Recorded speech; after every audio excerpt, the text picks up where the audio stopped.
Hopefully you're not watching this video in the same predicament as me. Loosening the Proform weak hardware, the threads broke off in an expensive AFR head. Luckily was able to weld a nut to it and back that out. It's not a standard size for replacement. I think I found ARP had an option that I could order, but this is my grade 8 hardware store run fix. Proform sells replacements, but after looking at forums and reviews, I wouldn't recommend that route. Alright, so if you get Proform valve covers, they're a nice looking set of valve covers. The hardware is absolutely trash. I was actually taking mine off to replace the valve cover gasket over the years, and it broke coming back out. First I thought just weird fluke. Go online, lo and behold, you can order all this hardware again from Proform, no issues. Not the biggest red flag, but then when I start reading the reviews, like multiple people has broke multiple sets of these hardware just because they're not good grade hardware.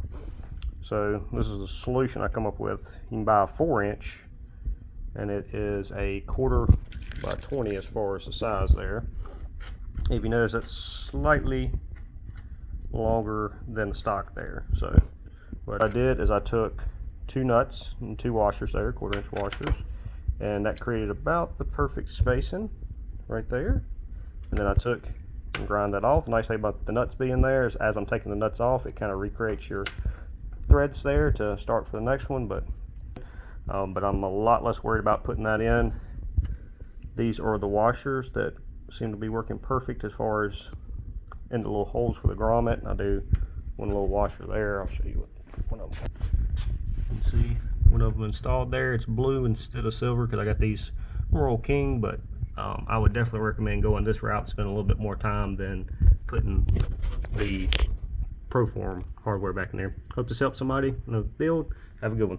Now, I feel like most people that's watching a video like this would have some knowledge or make some common sense judgments here, but just some food for thought. Depending on the thickness of your gasket, what style center valve covers you're using, what heads particularly, the measurement could change a little bit. So always cut it off a little bit longer, and if you need to get it shorter, you can always shorten it. You can't make a bolt longer once you cut it. Also, make sure that you play with the nut as far as starting. Make sure you got a good starting thread on that bolt before you just go running it into a head. But that's just a few little things to kind of keep in mind if you're doing a project like this. And if you want to see a little burnout, I'll show that here in just a second.